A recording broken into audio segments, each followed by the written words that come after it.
Assalamualaikum warahmatullahi wabarakatuh. Perkenalkan di sini saya Yudhistira Praditya Putra dengan NPM 22110311020 dari program studi S1 Akuntansi. Di sini saya akan melakukan pengisian atau perhitungan SPT menggunakan aplikasi Adobe Reader atau Adobe Acrobat Reader.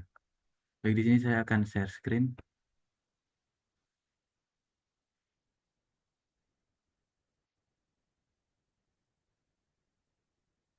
Baik, untuk tampilan awal dari Adobe Acrobat Reader sendiri, yang pertama adalah seperti ini, yaitu dalam tampilan pertama ada lampiran induk, yang dimana di situ perlu diisi terlebih dahulu nomor teleponnya.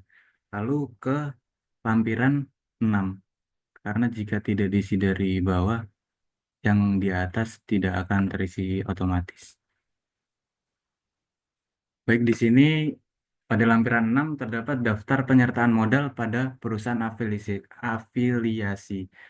Pada soal di dalam Excel, tidak ada daftar penyertaan modal pada perusahaan afiliasi, yaitu kita kosongkan saja. Lalu bergerak ke lampiran 5. Di dalam lampiran 5 terdapat daftar pemegang saham atau pemilik modal dan jumlah dividen yang dibagikan. Di dalam soal perhitungan di dalam Excel, sudah dilampirkan bahwa pada lampiran 5 terdapat nama, alamat, NPWP, jumlah disetor, dan dividen yang harus dimasukkan. Yang dimasukkan terlebih dahulu di dalam soal yaitu ada seseorang bernama Mandala. Baik, di nomor 1 kita masukkan Mandala dengan alamat di Jalan Arifin Manaf, nomor 2, Kota Bandar Lampung. Dengan NPWP 03 330 070 2 331 000. Lalu di dalam jumlah modal yang disetor, si Mandala menyetorkan jumlah modal yang disetor sebesar 32%, yang dimana di dalam rupiah tersebut di dalam Excel berjumlah 1.500.000.000 yang harus dikalikan dengan persen, yaitu 1,5 miliar dikali 32%, yang hasilnya 480 juta.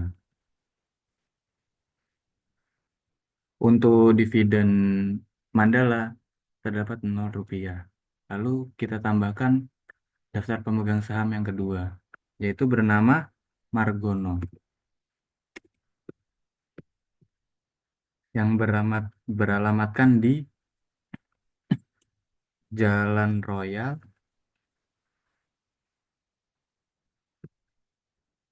nomor 4, Kota Bandar Lampung.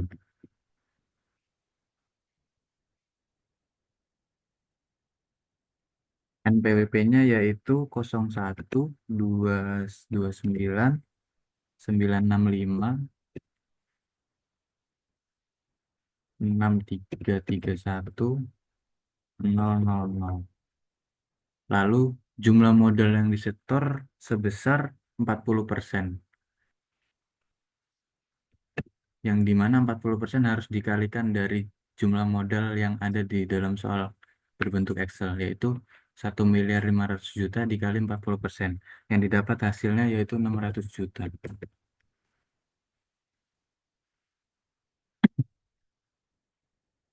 Baik, selanjutnya yaitu daftar pemegang saham ketiga. Berdasarkan soal, daftar pemegang saham ketiga adalah Franz, yang beralamatkan di Jalan Sultan Taha, nomor 32B, Kota Bandar Lampung. Dengan NPWP 02234 115 6 331 000. yaitu jumlah yang harus disetor adalah sebesar 28%. Yang dimana 1.500.000.000 dikali 28%. Itu didapat hasil 420 juta. Baik, lalu jumlah bagian A didapatkan hasil 960 juta. Lalu lanjut ke daftar susunan pengurus dan komisaris. Yang dimana si Mandala dengan alamat Jalan Arifin Manaf nomor 2 Kota Bandar Lampung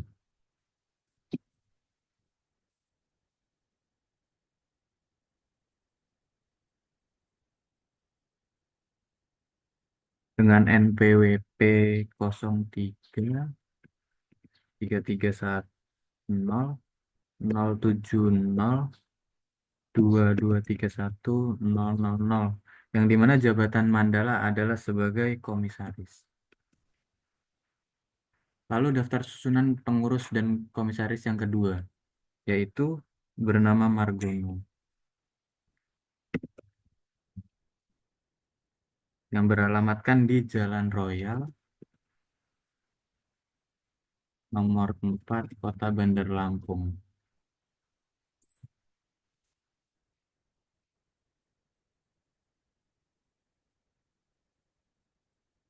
Lalu dengan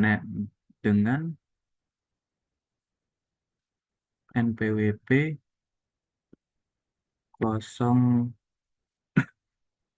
022341156331.000.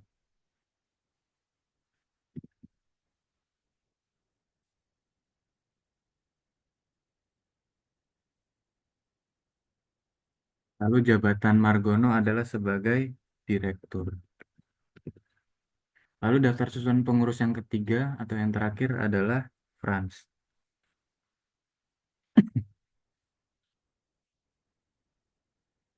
yang beralamatkan di Jalan Sultan Taha nomor 32B, Kota Sawara. Dengan NPWP 01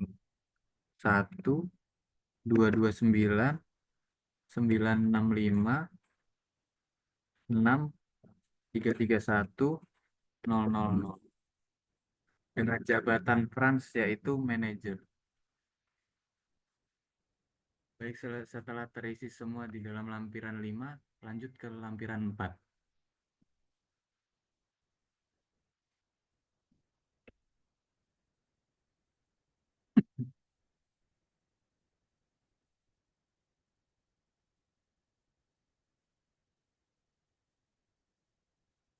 Karena tidak terdapat PPH final di dalam soal yang terlampir di dalam Excel, maka kita lanjut ke lampiran 3. Di dalam lampiran 3 ini juga tidak terdapat pemotongan atau pemungutan PPH pasal 23, 22, dan 26. Maka kita lanjut ke lampiran 2.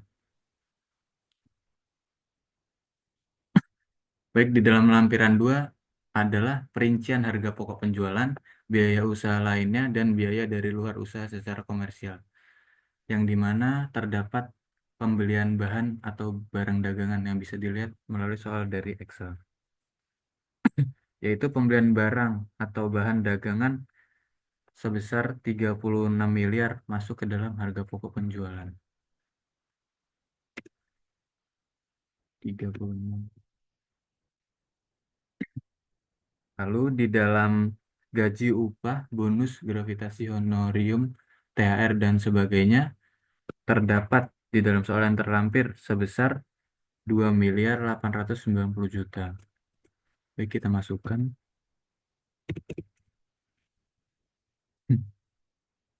Lalu selanjutnya terdapat biaya transportasi yang dimasukkan ke dalam biaya usaha lainnya sebesar 360 juta. Baik, kita masukkan. Lalu beralih ke biaya penyusutan dan amortisasi yang didapatkan sebesar 270.600.000.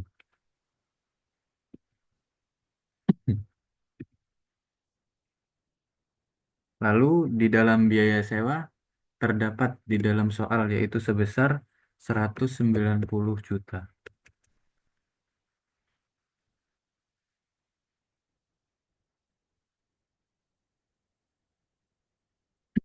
Lalu biaya bunga pinjaman di dalam soal tidak terlampir, maka lanjut ke biaya sehubungan dengan jasa, lalu biaya piutang tak teragih tidak ada di dalam soal. Lalu biaya royalti terdapat sebesar 80 juta.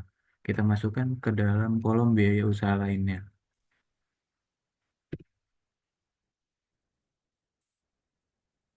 Lalu pada biaya pemasaran promosi terdapat jumlah dalam soal yaitu sebesar 176 juta. Baik, kita masukkan.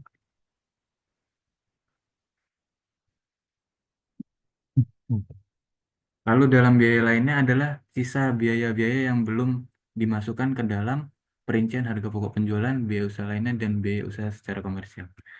Yaitu setelah dihitung adalah sebesar 1.937 juta. Baik, kita masukkan.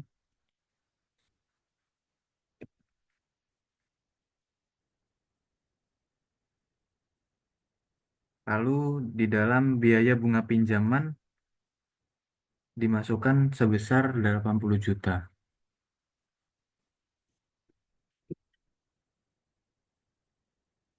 Lalu selanjutnya yaitu persediaan awal. Di dalam persediaan awal terdapat jumlah di dalam soal yaitu sebesar 2.300.000.000. Kita masukkan. Lalu di dalam biaya lainnya dari biaya luar usaha setelah dihitung didapatkan hasil sebesar 24 juta.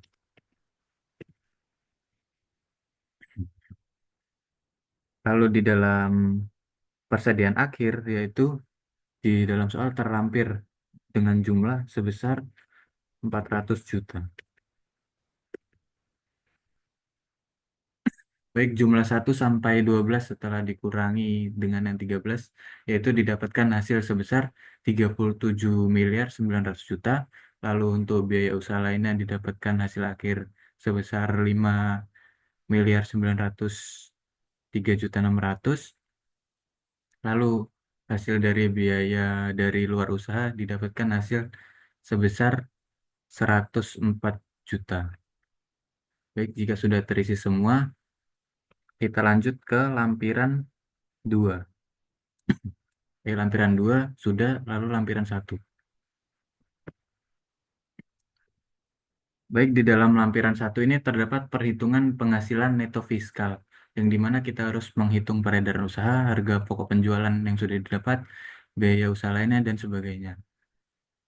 Yaitu yang dimana peredaran usaha di dalam SPT dan yang terlampir di dalam soal didapatkan sebesar 46 juta, 46.170.000.000. Baik, kita masukkan.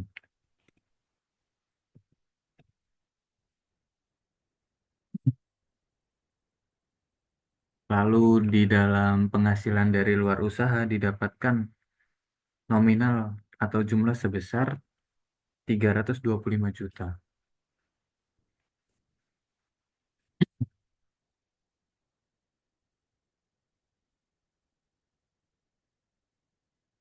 Baik, lalu semuanya sudah dihitung dan mendapatkan hasil sebesar 2.587.400.000.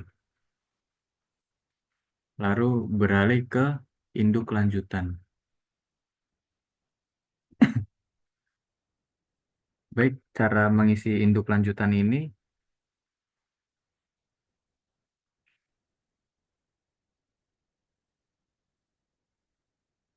adalah dengan melampirkan hasil-hasil dari lampiran yang sudah dikerjakan sebelumnya.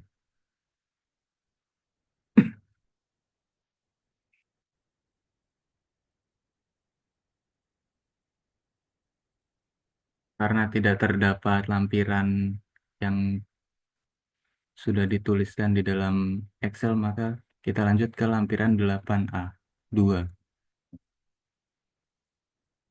Baik, untuk pada lampiran 8A 2 perusahaan dagang di sini bertempatkan di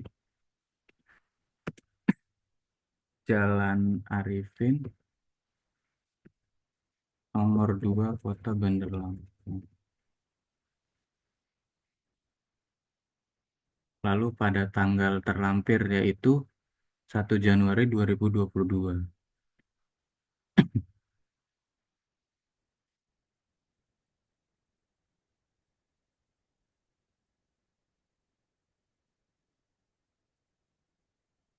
Setelah selesai lampiran 8A 2, dilanjut ke lampiran 8A 3, yaitu bank konvensional.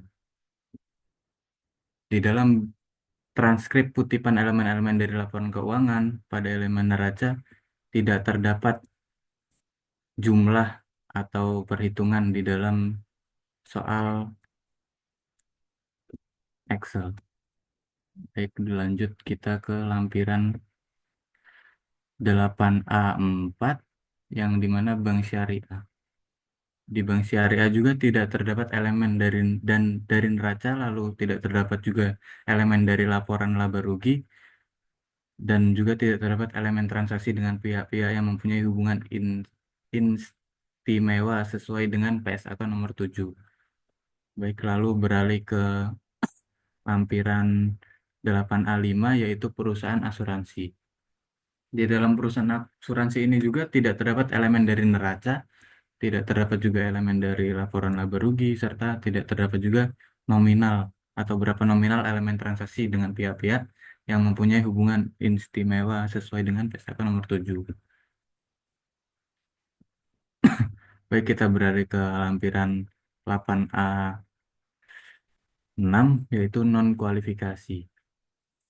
Pada non-kualifikasi ini juga sama saja, tidak terdapat elemen dari neraca, tidak terdapat juga elemen dari laporan laba rugi, serta tidak terdapat juga elemen transaksi dengan pihak-pihak yang mempunyai hubungan istimewa sesuai dengan PSAK nomor 7.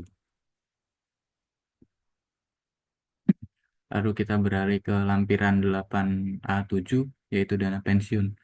Di dalam dana pensiun ini juga tidak terdapat elemen dari neraca, yaitu yang berisi investasi, saham, unit penyertaan reksadana, unit penyertaan investasi kolektif, surat pengakuan hutang, investasi lain yang diperkenankan, serta aktiva lancar di luar investasi lainnya.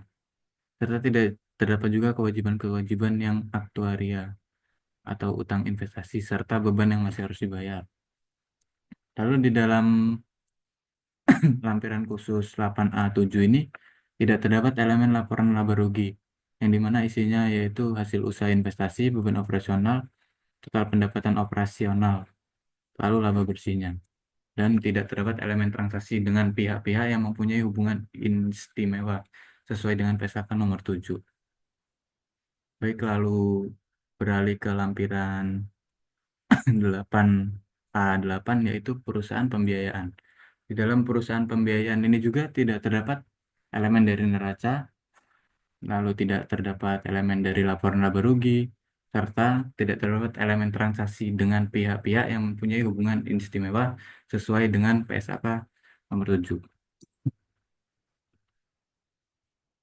Baik, kita beralih ke induk,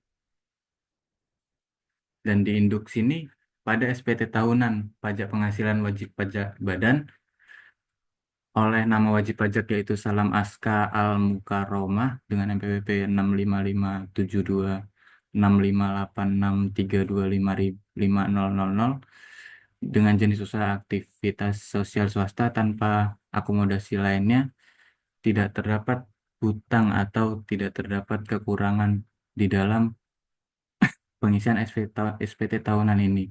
Lalu dalam pembukuan atau laporan keuangannya juga tidak diaudit.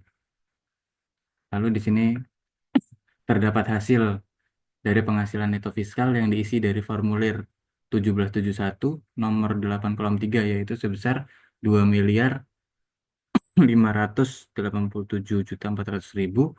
Lalu kompensasi kerugian fiskal yang diisi dari lampiran khusus 2A yang jumlah kolom 8 yaitu sebesar 0.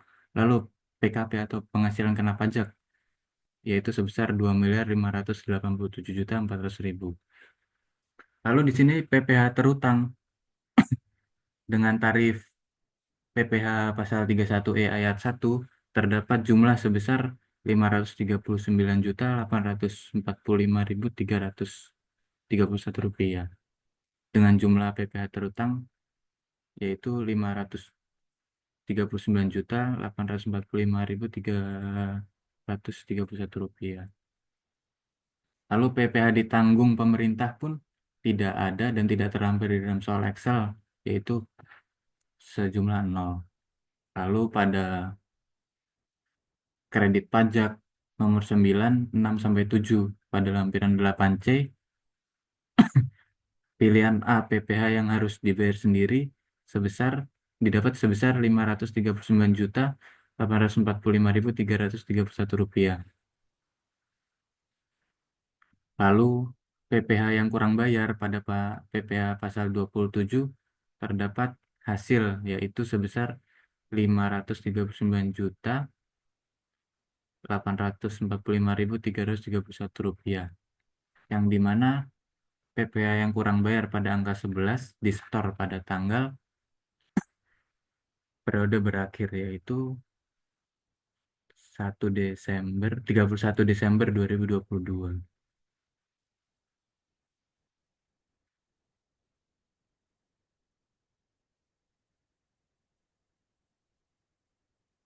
Lalu pada PPh kurang bayar dibayar pada tanggal disetor yaitu sebesar 539.845.331 rupiah.